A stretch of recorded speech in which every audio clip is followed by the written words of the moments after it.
ایک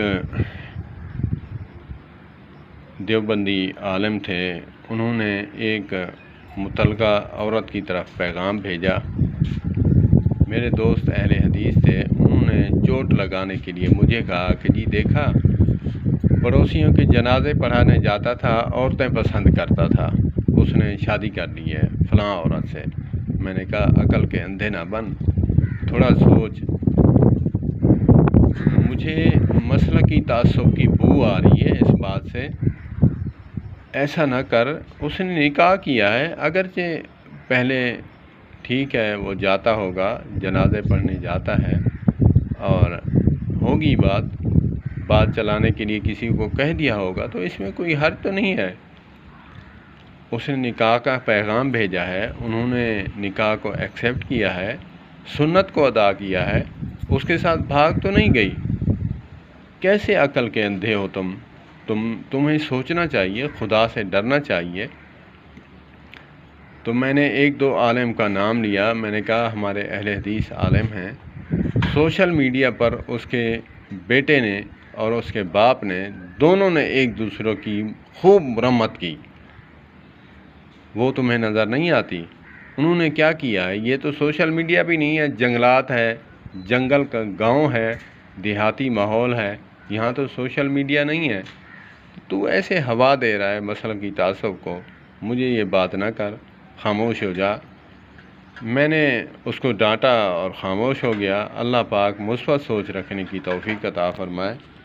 ہم نکاح والی چیز کو سنت کے مطابق جو نکاح کرے، مسلکی تعصب میں آ کر اس کو برا بھلا کہہ دیتے ہیں، اپنے ایمان کو ضائع کرنے سے نہیں بچاتے۔ ہم تہجدیں پڑھتے رہیں، جو بھی کرتے رہیں، تو اگرچہ اپنا کچھ کرے تو او جی بس یہ اپنا ہے، اس کی کہتے ہیں نا سارے سرائکے کی مثال ہے، منجھی دیا بھیڑی ہونی، ہاں منجھی دیا بھیڑی ہونی۔ جو بھینسیں ہوتی ہیں وہ بھینسوں کی بہنیں ہوتی ہیں، تو جو بھی اس کے ساتھ تکلیف ہو وہ اکٹھے ہی گزارتی ہیں اور ایک دوسرے کی ہیلپ کرتی ہیں۔ تو اپنا کرے تو اس کو چھپائیں، دوسرا کرے تو اس کو ہاتھ میں لگائیں۔ اپنی کچھ بے دی ہاتھ، ہاں اپنی بغل میں دوسروں کی ہاتھ میں یا زبان پہ، ایسا ہرگز نہیں ہے۔ اللہ پاک مسلکی تعصب سے بچائے۔ تو جب انسان مسلکی تعصب میں آ جاتا ہے یا قوم پرستی میں آ جاتا ہے تو پھر اپنے سوا کسی کو اچھا نہیں سمجھتا۔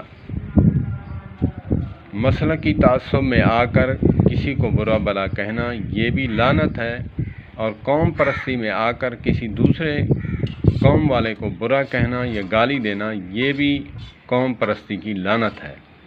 دونوں لعنتیں ہیں، اللہ پاک ان لعنتوں سے محفوظ فرمائے اور ہمیں مثبت سوچ رکھنے کی توفیق عطا فرمائے۔ انسان، مسلمان اور اشرف المخلوقات، اشراف بننے کی توفیق عطا فرمائے ہمیں۔